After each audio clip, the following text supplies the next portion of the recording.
once you start there, and then once you're able to have that, then once you work progress,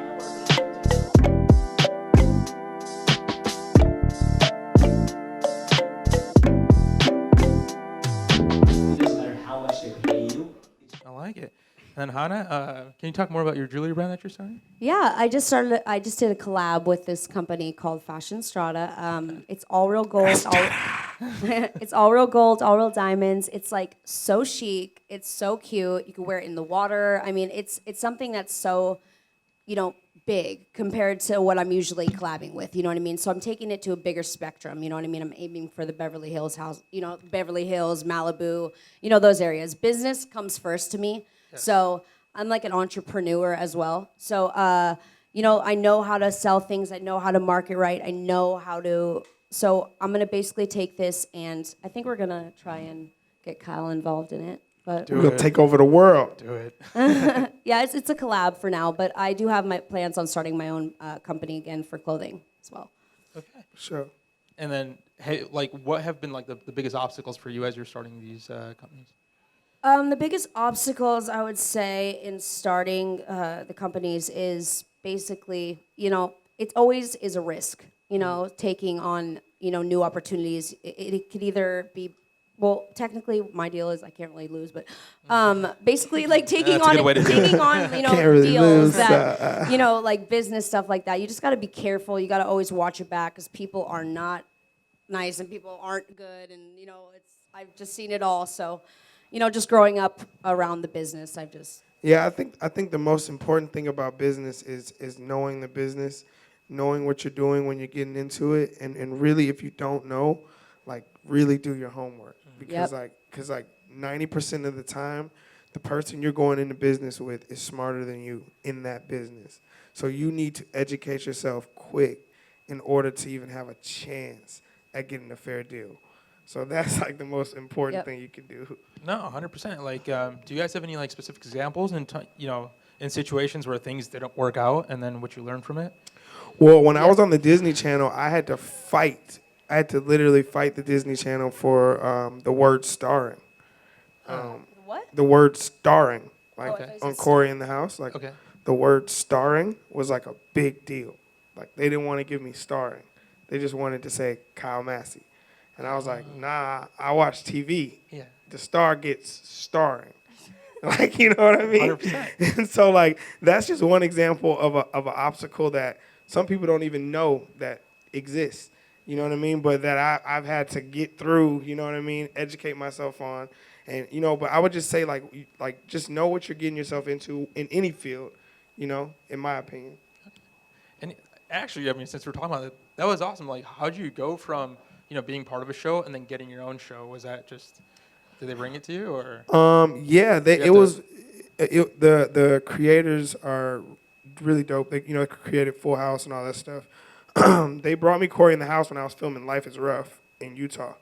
And, it was a great idea. The president came to the Chill Grill and ate there and invited us to the White House, which is dope. But, yeah, I found out about it in Utah when I was living in Utah. So, they came to me with it, and I ran with it. That's awesome, man. And then Hannah, learnings from experiences that didn't go so well. Oh God, here we go. I mean, there's been so many things. I mean, I don't usually say that, like this off the top of my head, but growing up with parents in this industry, I've been around this my whole life. So I've seen, people try and take things, or people try and use me because of, it's all about just not trusting these people, because I guarantee you the person who's like the nicest person is the person who's bad. Like I've learned that the hard way. I just recently had to fire like my manager because we all know the business. Like there's shady You're fired. People, you know what I mean? There's shady people out there. So I mean, there's so many different. I can't even think of one particular one, but yeah, I mean, just my whole life has been around that. So I'm kind of really smart about kind of choosing who I pick. You know what I mean? Now, at least I'm trying. Yeah. And then, kind of going more off of that, like, how do you guys filter out, or, when someone approaches you, how do you guys filter out those people, right? Even from our side, like, we run a business and we get shady people and stuff trying to come in and we have to verify them. But you guys not only have businesses, but you also have fame. So, like, how do you guys do that filtration? No Oh, new friends. I got a fake meter, and it goes off when there's fakeness around, and it just like I don't even know how to even explain it, but I can just sense it. Yeah, I could like I have a feel it in fake my meter. gut. Literally, like I will feel it. I'll be like, that Yeah. person's bad, and then Straight up. If somebody fake gets around, we'll like get sick, Like, I'll be like like, physically, like we can't physically move. Like, we'll but be you like, can't be sad about situations like that. You can't take it like, oh my God, my life's over. You know what I mean? Poor when it's like, yeah, but like shape up, learn from it, and don't let it happen again. Like that's my best advice. Like that's what I've learned with. People always say I'm like a force to be reckoned with because literally like, throw it at me. Yeah, be careful of the snakes. I dare you. Like literally, I just am so thick skinned now, so I just appreciate all that. So it's a good thing. Awesome, guys. And now I'm gonna like open it up for questions. Uh-oh. Yes. So in the crowd, what questions do we have for? Everyone, don't raise your hand at once. What if that happened? All right. Go for it. Hands down, please. It's too many.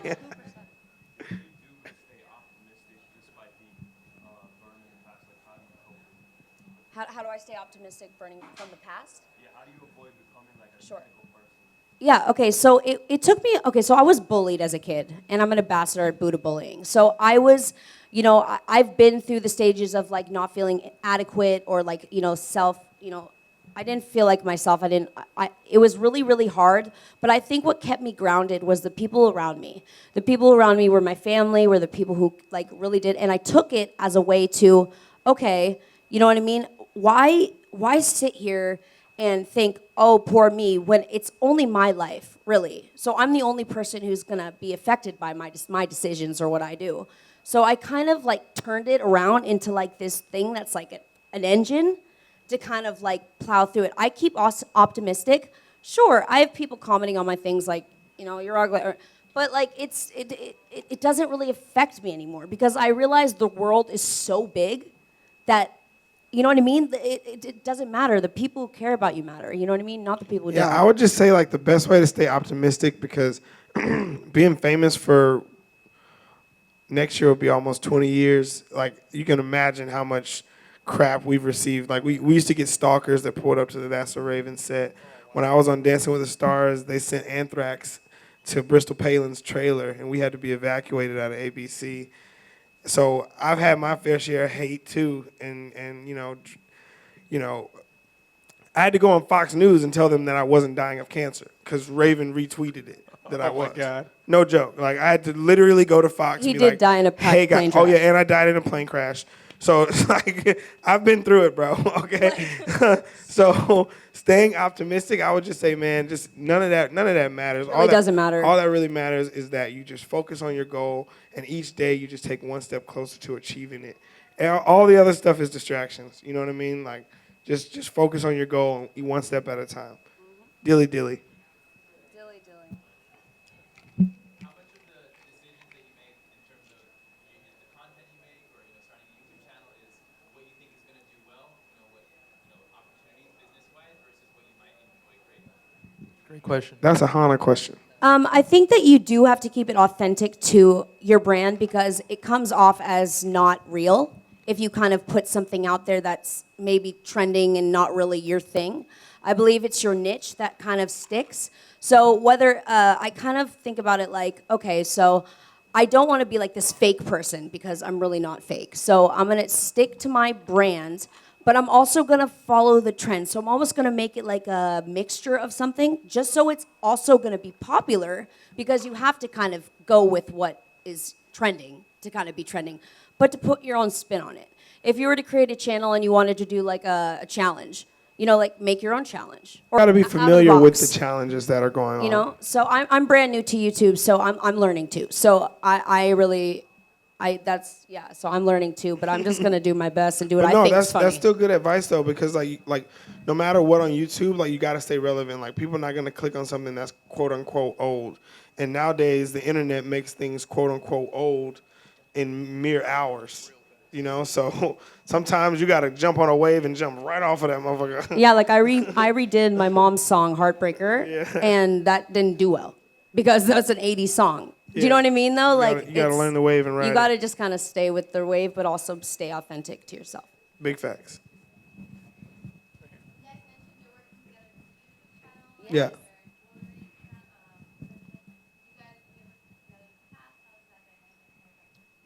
Yeah, Hannah and I, we're doing music together as well. Like I said, I work with Afrojack, who's like an EDM DJ. We do like a lot of big shows. Hannah's actually gonna sing the hook on one of our new songs. We plan on touring a lot this year. Just going around. We also do comedy. Yeah, we do comedy I- too, we do but we parodies. suck at it. No, we do not suck at it. Okay, we're fun. No, it's funny. It's like parodies of songs. You know what I mean? we do suck that at too. comedy. I'm, like, maybe not that should funny. be our comedy act. Yeah, right. Like, we come just out and be like, awkward. "Hey guys, look, so we fucking suck at comedy." No, we're great at comedy, even though now you think we suck, which is awkward. But my whole career is based off of humor, comedy, making people laugh.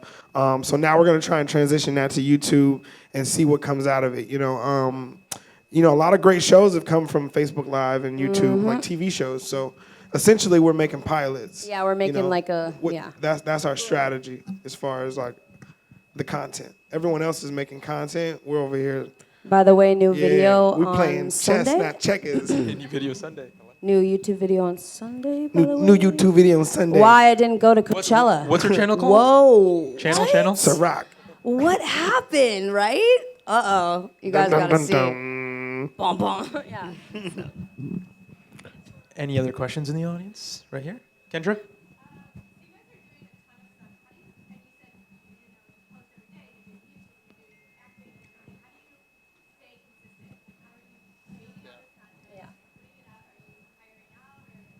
It's a lot of work. It's a lot.